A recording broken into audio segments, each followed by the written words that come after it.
जय श्री कृष्णा। राधे राधे। आप सबका हमारे चैनल डिवाइन विजन पर स्वागत है। मैं आपके सामने हाजिर हूँ एक नई सीरीज लेकर भगवद गीता अध्याय पर। इस सीरीज में हर दिन मैं आपके साथ एक नया अध्याय साझा करूंगी। भगवद गीता के महान उपदेशों को समझने और उनका अनुसरण करने के लिए इस सफ़र में हम साथ चलेंगे। तो बने रहिए और चलिए एक अनोखे और शानदार सफ़र में आगे बढ़ते हैं। आज हम दूसरा अध्याय पढ़ने जा रहे हैं। कल हमने भगवद गीता का पहला अध्याय जाना था। भगवद गीता का दूसरा अध्याय सांख्य योग्य है।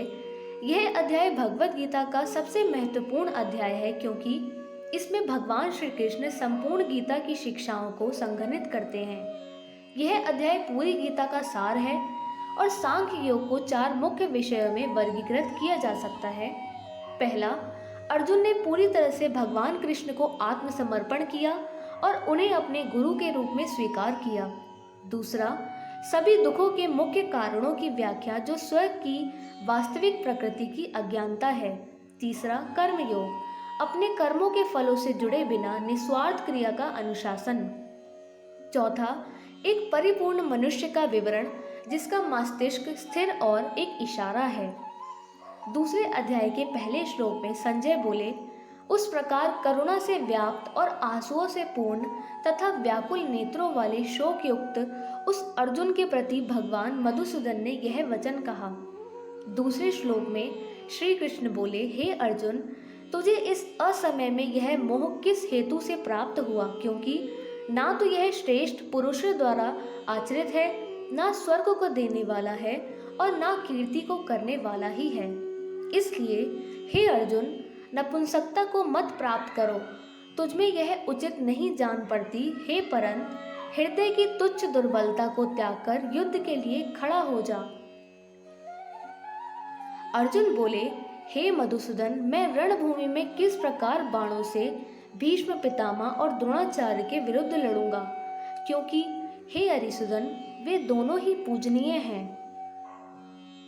इसलिए इन महानुभाव गुरुजनों को ना मारकर मैं इस लोक में भिक्षा का अन्न भी खाना कल्याणकारक समझता हूँ, क्योंकि गुरुजनों को मारकर भी इस लोक में रुधिर से सने हुए अर्थ और काम रूप भोगों को ही तो भोगूंगा। हम यह भी नहीं जानते कि हमारे लिए युद्ध करना और ना करना इन दोनों में से कौन सा श्रेष्ठ है, अथवा यह भी नहीं जानते कि उन्हें हम जीतेंगे या हमको वे जीतेंगे। और जिनको मारकर हम जीना भी नहीं चाहते, वे ही हमारे आत्मीय धृतराष्ट्र के पुत्र हमारे मुकाबले में खड़े हुए हैं। इसलिए कायरता रूप दोष से उपहत हुए स्वभाव वाला तथा धर्म के विषय में मोहित चित्त हुआ मैं आपसे पूछता हूँ कि जो साधन निश्चित कल्याणकारक हो वह मेरे लिए कहिए, क्योंकि मैं आपका ही शिष्य हूँ। इसलिए आपके शरण हुए मुझको शिक्षा दीजिए।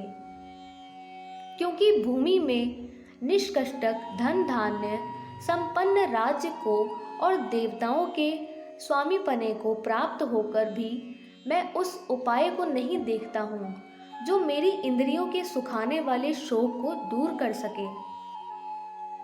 संजय बोले, हे राजन, निद्रा को जीतने वाले अर्जुन अंतर्यामी श्री कृष्ण महाराज के प्रति इस प्रकार कहकर फिर भी श्री गोविंद भगवान से युद्ध नहीं करूंगा यह स्पष्ट कहकर चुप हो गए।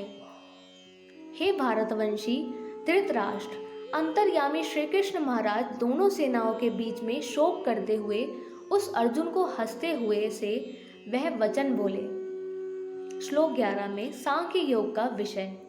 श्री कृष्ण बोले, हे अर्जुन, तू ना शोक करने योग्य मनुष्यों के लिए शोक करता है और पंडितों के से वचनों को कहता है, परंतु जिनके प्राण चले गए हैं उनके लिए और जिनके प्राण नहीं गए हैं उनके लिए भी पंडित जन शोक नहीं करते हैं। ना तो ऐसा ही है कि मैं किसी काल में नहीं था, तू नहीं था अथवा ये राजा लोग नहीं थे, और ना ऐसा ही है कि इससे आगे हम सब नहीं रहेंगे। जैसे जीवात्मा की इस देह में बालकपन, जवानी और वृद्धावस्था होती है, वैसे ही अन्य शरीर की प्राप्ति होती है। उस विषय में धीर पुरुष मोहित नहीं होता। हे कुंती पुत्र, सर्दी गर्मी और सुख दुख को देने वाले इंद्रिय और विषयों के संयोग तो उत्पत्ति विनाशशील और अननीय हैं, इसलिए हे भारत उनको तू सहन कर। क्योंकि हे पुरुषश्रेष्ठ, दुख सुख को समान समझने वाले जिस धीर पुरुष को ये इंद्रिय और विषयों के संयोग व्याकुल नहीं करते, वह मोक्ष के असत वस्तु की तो सत्ता नहीं है और सत का अभाव नहीं है। इस प्रकार इन दोनों का ही तत्वज्ञानी पुरुषों द्वारा देखा गया है। नाश रहित तो तू उसको जान, जिससे यह संपूर्ण जगत दृश्य वर्ग व्याप्त है। इस अविनाशी का विनाश करने में कोई भी समर्थ नहीं है। इस नाश रहित अप्रमेय नित्य स्वरूप जीवात्मा के ये सब शरीर नाशवान कहे गए हैं। इसलिए हे भरतवंशी अर्जुन, तू युद्ध कर। जो इस आत्मा को मारने वाला समझता है तथा जो इसको मरा मानता है, वे दोनों ही नहीं जानते, क्योंकि यह आत्मा वास्तव में ना तो किसी को मारता है और ना किसी द्वारा मारा जाता है। यह आत्मा किसी काल में भी ना तो जन्मता है और ना मरता ही है, तथा ना यह उत्पन्न होकर फिर होने वाला ही है, क्योंकि यह अजन्मा, नित्य, सनातन और पुरातन है। शरीर के मारे जाने पर भी यह नहीं मारा जा सकता। हे प्रथापुत्र अर्जुन, जो पुरुष इस आत्मा को नाश रहित, नित्य, अजन्मा और अव्यय जानता है, वह पुरुष कैसे किसी को मरवाता है और कैसे किसको मारता है। जैसे मनुष्य पुराने वस्त्रों को त्याग कर दूसरे नए वस्त्रों को ग्रहण करता है, वैसे ही जीवात्मा पुराने शरीरों को त्याग कर दूसरे नए शरीरों में को प्राप्त होता है। इस आत्मा को शस्त्र नहीं काट सकते, इसको आग नहीं जला सकती, जल नहीं गला सकता और वायु नहीं सुखा सकता, क्योंकि यह आत्मा अछेद्य है, यह आत्मा अधावा है, अक्लेग और निसंदेह अशोष्य है, तथा यह आत्मा नित्य, सर्वव्यापी, अचल स्थिर रहने वाला और सनातन है। यह आत्मा अव्यक्त है, यह आत्मा अचिंत्य है और यह आत्मा विकार रहित कहा जाता है। हे अर्जुन, इस आत्मा को उपयुक्त प्रकार से जानकर तू शोक करने के योग्य नहीं है, अर्थात तुझे शोक करना उचित नहीं है। किंतु यदि तू इस आत्मा को सदा जन्मने वाला तथा सदा मरने वाला मानता हो, तो भी हे महाभागो, तू इस प्रकार शोक करने योग्य नहीं है, क्योंकि इस मान्यता के अनुसार जन्मे हुए की मृत्यु निश्चित है और मरे हुए का जन्म निश्चित है। इससे भी इस बिना उपाय वाले विषय में तू शोक करने योग्य नहीं है। हे अर्जुन, संपूर्ण प्राणी जन्म से पहले अप्रकट थे और मरने के बाद भी अप्रकट हो जाने वाले हैं, केवल बीच में ही प्रकट हैं। फिर ऐसी स्थिति में क्या शोक करना है? कोई एक महापुरुष ही इस आत्मा को आश्चर्य की भांति देखता है और वैसे ही दूसरा कोई महापुरुष ही इसके तत्व का आश्चर्य की भांति वर्णन करता है, तथा दूसरा कोई अधिकारी पुरुष ही इसे आश्चर्य की भांति सुनता है और कोई कोई तो सुनकर भी इसको नहीं जानता।